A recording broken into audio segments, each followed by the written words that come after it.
তুমি কি কখনো একা বসে ভেবেছো জীবনে এত কষ্ট কেন আসে? কেন আমাদের জীবনে এমন সময় আসে যখন সব কিছু ভেঙে পড়ে, সব দরজা বন্ধ হয়ে যায়, আর আমরা বুঝতে পারি না এটা কেন হচ্ছে? আমরা হয়তো আল্লাহকে ভালোবাসি, আমরা তো খারাপ কিছু চাই না। আল্লাহ যদি আমাদের ভালোই বাসেন, তাহলে তিনি আমাদের কেন কষ্ট দেন? এই প্রশ্নটা শুধু তোমার না, পৃথিবীর প্রায় প্রত্যেকটা মানুষের মনে কখনো না কখনো এই প্রশ্নটা আসে। কিন্তু সত্যিটা কি জানো?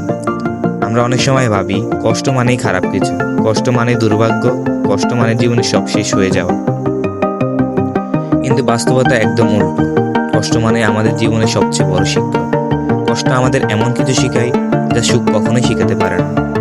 একটা উদাহরণ চিন্তা করো, একজন ছাত্র যদি কখনো পরীক্ষা না দেয়, সে কি বুঝতে পারবে সে কতটা ভালো?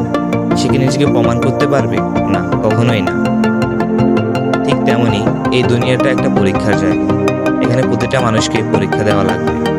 কারো পরীক্ষা টাকা দিয়ে, কারো পরীক্ষা সম্পর্ক দিয়ে, কারো পরীক্ষা অসুস্থতা দিয়ে, আর কারো পরীক্ষা কষ্ট দিয়ে। আর এই পরীক্ষার মাধ্যমে আল্লাহ আমাদের আসল রূপটা দেখতে চান। তিনি দেখতে চান কষ্টের সময় তুমি কি ধৈর্য ধরতে পারো, কি এখনো তার উপর ভরসা রাখতে পারো, নাকি তুমি ভেঙে পড়ে সব ছেড়ে দাও। অনেক সময় আমরা বুঝতে পারি না এই কষ্টটা কেন পাচ্ছি। এটাই আমাদের জন্য সবচেয়ে বড় রহমত। হ্যাঁ, ঠিকই শুনেছো, রহমত। কারণ এই কষ্টে আমাদের গুনাহ মাফ করিয়ে দেয়, আমাদের অন্তরকে পরিষ্কার করে, আমাদেরকে আবার আল্লাহর দিকে ফিরিয়ে আনে। তুমি খেয়াল করে দেখো, তুমি যখন খুব ভালো থাকো তখন কি তুমি তেমন আল্লাহকে ডাকো? হয়তো না। কিন্তু যখন তুমি ভেঙে পড়ো, যখন তোমার চোখে পানি আসে, যখন তুমি একদম একা অনুভব করো, তখনই তুমি সবচেয়ে বেশি আল্লাহকে ডাকো। ঠিক তখনই তোমার দোয়া সবচেয়ে বেশি খাঁটি হবে।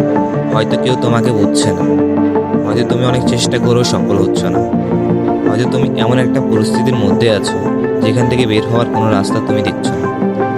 সবকিছু শেষ মনে হচ্ছে, তাই না? কিন্তু একটা কথা মনে রেখো, আল্লাহ কখনো অন্যায় করে না। তিনি কখনো তোমাকে এমন কোনো কষ্ট দিবেন না যেটা তুমি সহ্য করতে পারবে না।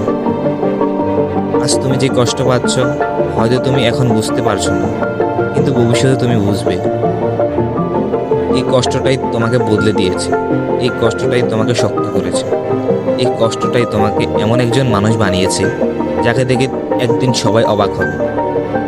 তাই কখনো হাল ছেড়ে দিও না। যতই কষ্ট হোক, যতই অন্ধকার হোক, বিশ্বাস রাখো, অন্ধকারের পরেই আলো আসে। আর আল্লাহর পরিকল্পনা সবচেয়ে সেরা।